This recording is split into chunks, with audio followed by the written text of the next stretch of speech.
এটা হচ্ছে মিশরীয় মালটা। আমি বরাবরই বলি আমার কাছে দুইটা জাত আছে, একটা আছে পয়সার চিহ্ন আছে।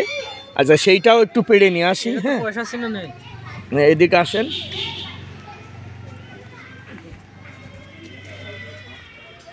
ভাই ওই গাছতে একটা কই ভাই, কই ভাই এইখান থেকে একটা আপনার কষ্ট দিচ্ছি আজ। এই জায়গার থেকে একটা হলো মালটা ছেড়েন মিশরীয়।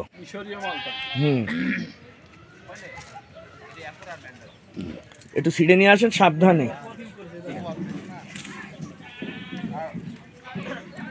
এই মিশরীয় আমার কাছে দুইটা জাত, একটা এই দেখেন পয়সার চিহ্ন আছে, আর এইটাতে পয়সার চিহ্ন নাই। এইটা একটু আগাম হলুদ হয়, এইটা একটু পরে হলুদ হয়। মিশরীয়র আগে এইটা খান, কারণ এইটা হচ্ছে কড়া মিষ্টি, যে কারণে ওইটা ভালো লাগবে। ওইটাও মিষ্টি, ওইটা টক মিষ্টি স্বাদের, আর এইটা হচ্ছে শুধুই মিষ্টি। রস রস শুকিয়ে নিতে না না, এ জাতটাও ভালো। মিশরীয় দুটো জাতই ভালো। মিশরীয় টক মিষ্টি যেটা, এটাও ভাই আসেন এখানে আসেন। এটাও খান, এটাও মানে নতুন একটা জাত। মিশরীয় তো সবাই মিষ্টিটাই জানে, এটা টক মিষ্টি, এটাও মিশরীয়। মিশরীয় আজকে দুইটা ফল দেখাবো। এটা ভালো না, এটা টক মিষ্টি স্বাদের, কিন্তু রসের কমতি নেই।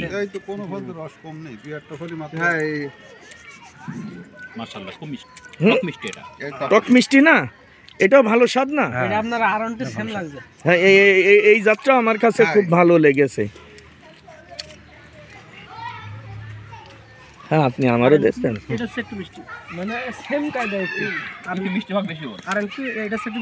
হ্যাঁ মিষ্টি বেশি। আর এইটা আছে মিষ্টিটা, মানে মিশরেই পয়সা চিহ্ন আছে। এইটাই বাংলাদেশে মিশরীয় মালটা বলে এইটাই চলে। হ্যাঁ মুখে থেকে একটু রস শুকিয়েছে, কিন্তু রস আছে, রস টেনে গিয়েছে, ওইটা রস শুকায়নি। না ওই যে আমি পানি দিইনি, ওই যে বললাম না ইয়ে নষ্ট হয়ে গেছে, মোটর নষ্ট হয়েছে। এটা আবার আপনার পুরো গাল মিষ্টি হয়ে যাবে। ও এটা একই জাত। এটা গালে দিলে আবার বলবে এটা কড়া মিষ্টি। হ্যাঁ না এটা মিশরীয়, ওইটা কমলা, ওইটা সাতকি, আর একটা কি আছে জানো।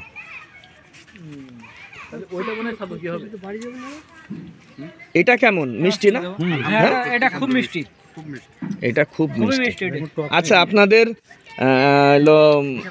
অন্তত আপনাদের 20 রকমের মালটা খাওয়াইছি, মালটা কমলা বেশি থেকে বেশি খাইছেন। হ্যাঁ তো এখন মানে আপনারা অনেক মানে খেয়ে দেখেছেন সবগুলো মালটাই, আপনাদের কাছে সবচাইতে ভালো লাগছে কোনটা? RN2 মালটা।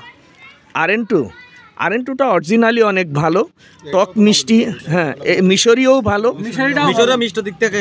হ্যাঁ পাঞ্জাব মালটাও মিষ্টতার দিক থেকে ভালো। যদি মিষ্টি, হ্যাঁ কেউ যদি মিষ্টি মালটা করতে চান তাহলে পাঞ্জাব নাই মিশরীয়। আর যদি টক মিষ্টি দারুণ স্বাদের লাগাইতে চান তাহলে বলবো RN2টা অরিজিনালি অনেক মজার। ভাই এটা তো খুব মিষ্টি। তা ধন্যবাদ সবাইকে, আসসালামু আলাইকুম।